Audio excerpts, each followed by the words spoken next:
Pwede nga bang makautang na sa home credit kapag may QR code ka na? Tara, alamin natin.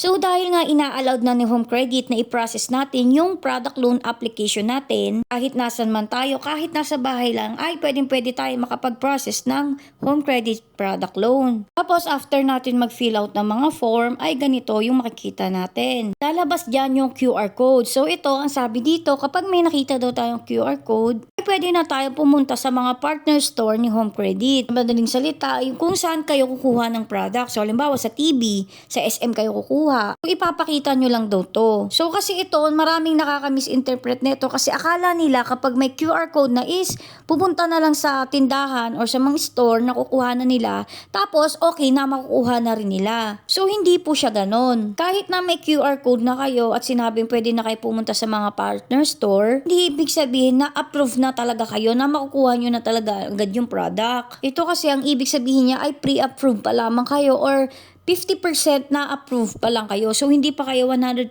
na approve na. So, ang gagawin ninyo kapag pumunta kayo sa store, ay interviewin pa rin kayo doon ng agent, ng home credit agent, at kakausapin pa din kayo doon. So, kahit na may QR code na kayo, ay pwede pa rin kayong hindi ma-approve. Tandaan niyo yan ha. Kahit kompleto na kayo sa requirements, kahit na may down payment na kayong dala nyo rin yung valid ID ninyo, at hindi pa siya expired, may chance pa rin na hindi kayo ma-approve. So, hindi ko kasi masabi kung saan sila bumabase para hindi kayo ma-approve doon kasi nga hindi ko pa alam at hindi ko pa rin talaga na-experience. Pero ang alam kong itatanong nila doon is yung work ninyo. Kung syempre kung may kukuhanan kayo ng pera at yung monthly income ninyo. Pero kapag once na na-approve kayo doon sa mismong store na pagkukuhanan ninyo, ay mauuwi nyo na panigurado yung product. O syempre may pirmahan pa. Kapag may QR code na kayo, is wag muna kayong mag-expect na makukuha nyo na agad yung gusto nyong i-loan. Kasi nga, pre-approval pa lang tong QR code na to. So yun nga na, sana may natutunan kayo sa video na ito. Thank you for watching. Yun